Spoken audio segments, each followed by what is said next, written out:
I do hope you enjoyed our looking back at 3 straight days of memorable winter blizzards across Canada. Today we get back to the other paralyzing punisher of a winter storm, the nor'easter. Hi, I'm Chris May, host of This Day in Weather History, a podcast from the Weather Network in Canada. The February 1969 nor'easter was a severe winter storm that battered the mid-Atlantic and New England regions of the United States between February 8th and 10th. We now pick things up in progress on the 9th, this day in weather history. Like we did the past 3 days with the blizzard, let's open with a refresher on the nor'easter, what it is, how it forms, and where it comes from. This is a storm along the east coast of North America, and it gets its moniker because the winds that pound the affected coastal area are typically from the northeast, so that's pretty easy to gather. Nor'easters usually develop in the latitudes between the southeast state of Georgia and the mid-Atlantic state of New Jersey, within about 100 miles or 160 kilometers east or west of that east coast. So it's always tight against the shorelines, relatively speaking, of course. These storms will generally progress northeastward and typically attain their maximum intensity near New England and the maritime provinces of Canada, and that is exactly what happened here. Textbook case. This nor'easter developed on February 8th, and as it moved towards the northeast, intensifying to become a powerful storm, it unloaded a staggering 20 inches or 51 centimeters of snow. Now, we covered on February 6th just how paralyzing a blizzard was in the city of Toronto in Canada. Well, how about the other megalopolis? That is the one known as New York City, because they bore the brunt of that 51 centimeters. They endured and suffered through extensive disruptions. The snow really amped up on the 9th, this day in weather history, and then it stalled right where it was. By 7 p.m. on the 9th, 10 inches or 25 centimeters had accumulated in the city. By midnight, 15 inches, almost 40 more centimeters, was leveled on Central Park. You see how the totals keep going up? While a truly crippling 20 inches or that 51 centimeters stopped everything at Kennedy Airport. The entire northeast was covered under mountains of snow. The storm shut down roads between New York City and Newburgh. As a result of this, there were hundreds of motorists who were now trapped on the Tappan Zee Bridge, with thousands more on the New York State Thruway.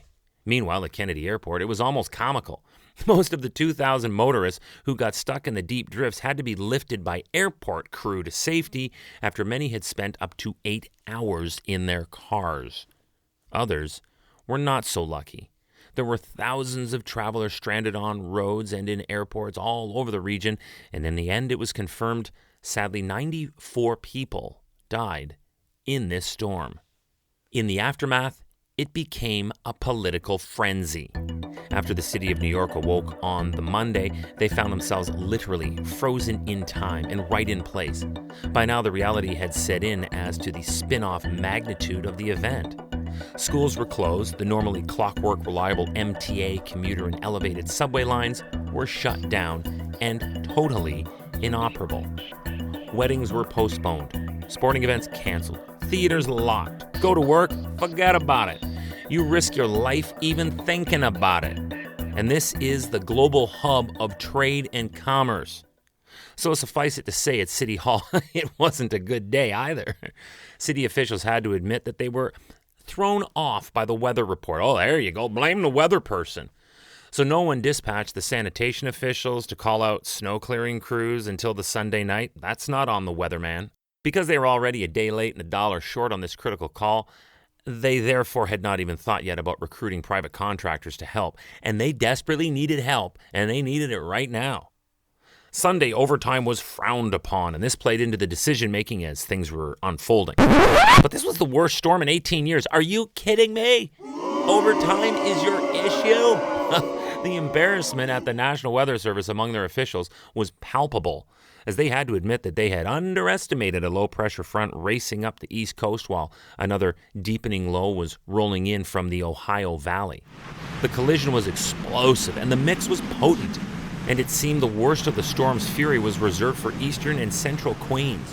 In this powerful nor'easter attack of winter fury on the 5 boroughs, 42 people died, half of them from Queens, because he or she who sits atop all government decisions in any city is the mayor, and the killer blizzard of February 1969 turned into a political storm for New York's high-profile mayor at the time, John Lindsay.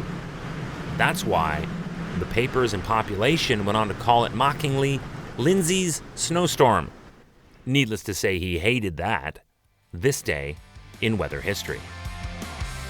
Tomorrow is February the 10th, and for this date, we go ahead only 1 year from today's story. We're just jumping ahead to 1970, when an avalanche crashed down on a ski resort in Val d'Isère, France.